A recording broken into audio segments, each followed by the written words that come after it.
전현희 위원장 같은 경우에는 국회의원도 하셨으니까 그러니까 국정감사에서 그 역할도 해보셨고 또 피감 기관의 위원장을 하셨으니까 피감 기관 역할도 해보셨는데 유병호 사무총장이나 최재인가요? 그 감사원장 답변 태도 특히 유병호 어떻게 보셨어요? 일단 국회의원들 뭐 한 명 한 명은 뭐 개인이라고 볼 수 있지만 예. 국회의원이 국감장이나 공식석상에 그 자리를 하면은 그때는 한 명이 아니에요. 그렇죠. 그 뒤에 적어도 국민들 몇십만 명을 대표하는 자리입니다. 그렇기 때문에 국회의원의 질문은 국민들의 질문이에요. 국민의 목소리예요. 예. 그러면 거기에 대한 국민의 대표에 대한 공직자들의 자세는 국민들에게 답변을 하는 겁니다. 그렇습니다. 국회의원 개인에 하는 게 아니고요. 그렇기 때문에 국민에 대한 존중과 그런 겸손의 자세를 마땅히 갖춰야 되고요. 그리고 또 국감장에서 선서를 했기 때문에 네. 진실에 기한 그런 얘기를 해야지 자신들의 감정에 기한 자신들의 뭐 입장을 대변하는 그리고 그런 그 국민들에 대한 그런 거만한 자세 이거는 있을 수 없는 거죠. 그렇죠. 네, 거기에 맞아요. 대해서는 공직자로서의 기본적인 자세를 자세가. 이미 상실했다. 맞습니다. 그렇게 보입니다. 그리고 이제 뭐 위원장뿐만 아니라 방통위원장, 그다음에 네. 방송통신심의위원장, 그다음에 KBS, MBC, 그러니까 박문진 이사, 또 이사장. 물론 이제 박문진 이사는 다시 돌아왔습니다만 이렇게 정권 바뀌고 나서 소위 임기가 보장돼 있는 사람들의 자리들을 대통령실이나 아니면 정부가 나서 가지고 어떻게든지 좀 쫓아내려고 하는 그런 시도 그리고 실제 실행하고 있는 이런 모습들을 보시면서 윤석열 정부의 이런 태도가 우리가 기본적으로 알고 있는 민주주의 질서라든지 아니면 지금까지 우리가 지켜왔던 최소한의 어떤 뭐랄까요 기본적인 어떤 정도랄까요 이런 부분하고 완전히 벗어나 있다고 저는 보여지거든요. 이 원장님 보시면서 어떤 생각이 드셨어요? 그런 태도들을 보시면서 이 정권의 특징이 감사원, 예. 검찰, 예. 국정원 예.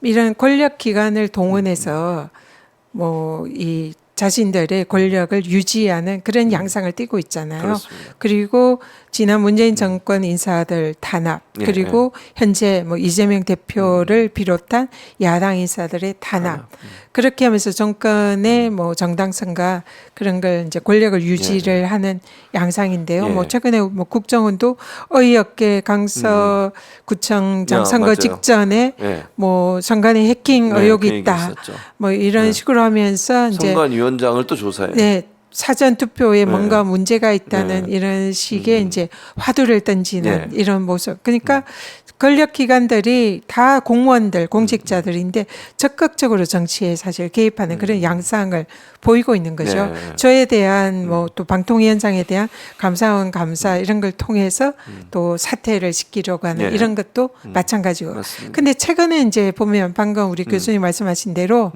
방송 지금 공영방송 장악을 위한 그런 이제 지금 시도를 윤석열 정권이 하고 있잖아요. 근데 그게 이제 이번에는 권익위를 동원을 한다는 거죠. 맞아요. 권익위를 동원했어요. 지금 그 제가 이제 감사원 감사가 우리 권익위 내부 직원의 제보에 의해서 감사를 시작했고 그걸 또 이제 결국은 우리 부위원장도 사퇴시키고 그런 식으로 형식으로 했잖아요. 근데 이번에 이제 KBS 남영진 이사장 경우에 맞습니다. KBS 내부 직원이 권익위에 청탁금지법 위반 의혹이 있다고 신고를 합니다.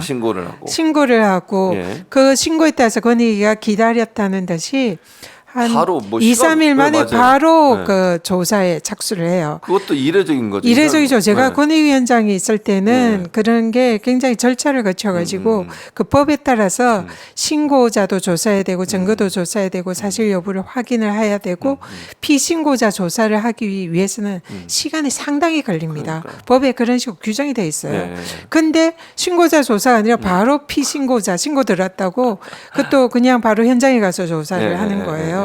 그리고는 그 조사를 이제 착수해가지고 하고 있는 와중에 그 신고 내용 혐의도 확인이 안 됐는데 방통위에서는 거의 동시에 권익위에서 청탁금지법 신고를 받아서 조사를 하고 있다.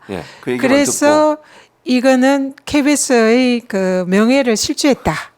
뭐 이런 등등의 명목, 뭐 기타 이제 뭐 내부 방망 경영 의혹 뭐 이런 것도 들었는데 그것도 그 이전에 감사원 감사에서 별 문제 없다고 그런 감사원 판단을 받은 사안이라고 하더라고요. 근데 그런 사유를 가지고 방통위에서 네.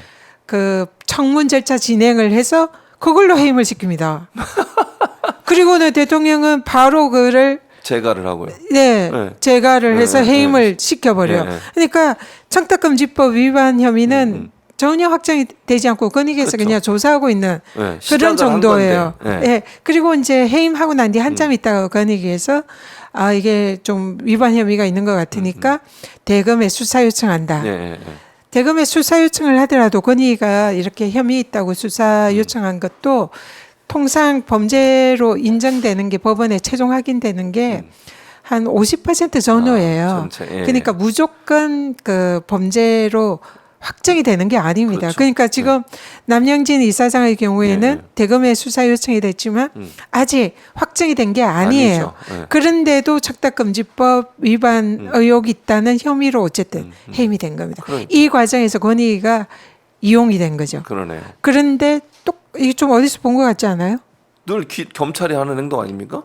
제 감사원 감사 거기서 생각해보세요. 똑같이 그랬어요? 내부 직원 맞아요. 제보로 제보했죠. 감사원이 그거 이유로 감사. 감사를 하고 하고. 그걸로 수사 요청을 하고 하고. 그걸로 쫓아내죠. 그러니까. 그리고 확정은 안 됐습니다. 네, 맞아요. 네. 결과는. 저 감사원이 저를 수사 요청했을 때 감사원이나 결론도 나오지 않았던 지난 12월에 저를 수사 요청했거든요. 감사원에서는 그때 나중에 다 무혐의 났잖아요. 예.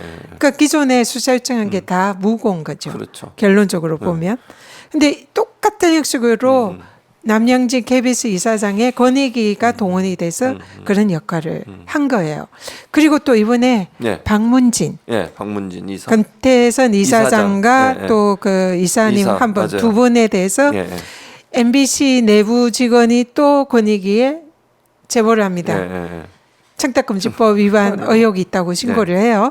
그리고는 권익위가 또 바로 조사에 착수하고 네. 현장 조사를 합니다.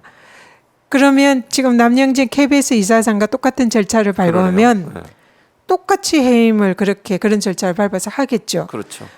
이거는 저에 대해서 감사원 감사가 직권남용이라고 공수처 수사받듯이 이것도 직권남용 성립이 가능하다고 저는 봐요. 그래서 그런 식으로 그 임기가 정해진 예. 공직자들을 쫓아내서 그래서 방송 장악을 하려는 거죠. 의도가 너무나 명확한 거죠. 그렇죠. 그런데 이제 좀 아이러니하게 예. 최근에 박민 사장, KBS 예, KBS 사장 임명이 됐죠. 예, 맞습니다. 최근에 임명이 됐는데 이분에 대해서 또 청탁금지 청탁금지법 위반으로 권익위에 신고가 들어왔어요. 예. 그러면 예. 자 권익위는 남영진 이사의 케이스로 이사장에 대해서 똑같이 해야죠. 그렇지, 해야죠. 박민 사장한테. 예. 그리고 방통위와 인사혁신처 대통령실 윤석열 대통령을 똑같이 해야죠. 그렇죠. 지금 범죄 혐의 확정 안 됐잖아요. 됐잖아요. 안 됐는데 해임했잖아요. 예, 그랬죠. 권익위 조사받는다는 걸로. 박민 사장도 그러면 그 수순에 따르면 똑같이 해야 똑같은 되는데 수순으로 안 해야 하잖아요. 이 정부가 얘기하는 공정, 예. 공정이 실현되는 거죠. 그래서 이거는 우리가 이제 MBC 박문진 이사장 이사 사건 또 박민 사장에 대한 사건을 권익위가 어떻게 다루는지 예. 그리고 방통위가 어떻게 처리하고 윤석열 대통령이 여기에 대해서 어떤 결정을 하는지 우리 국민들 또 네. 저도 두 눈 지켜봐야 부릅뜨고 된다. 지켜봐야 되고 거기에 대해서 범죄 혐의가 있다면 마찬가지로 법적 조치를 해야 된다 그렇죠. 생각합니다. 그러니까 이게 소위 자기들 전에 임명된 사람을 쫓아내는 데는 막 그렇게 빠른 속도로 하더니 모르겠어요. 이제 박민 이분에 대해서는 KBS 노조가 아마 저는 그 외부 시민단체가 시민사회단체가 뭐 있나요? 한 걸로 네, 알고 어쨌든. 있습니다. 그럼 그것도 똑같이 해야 되잖아요. 똑같이 해야죠. 예. 지금 바로 불과 네. 몇 달 전에 했던 사안이기 그러니까요. 때문에 똑같이 해야죠. 안 하면 그건 불공정이다. 이렇게 볼 수 있는 거죠. 불공정이고 직권남용. 직권남용. 예,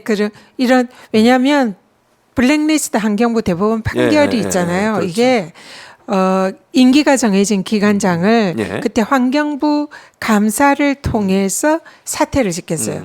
이게 직권남용이다.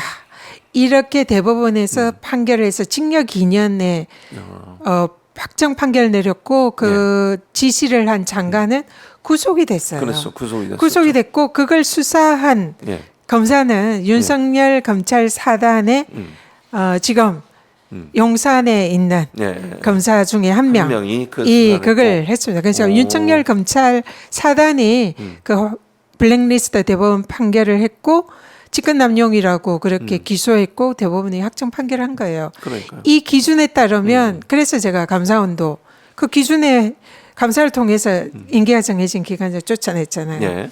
권익위 조사를 통해서 임기가 정해진 기관장을 쫓아냈잖아요. 쫓아냈죠. 다 이 대법원 판결에 의한 직권남용 그 판결의 구조와 유사하다는 거죠. 그래서 이미 대법원 판결이 있기 때문에 예. 이게 직권남용 소지가 매우 크다. 크다. 그것도 대통령께서 잘 알고 계실 거다.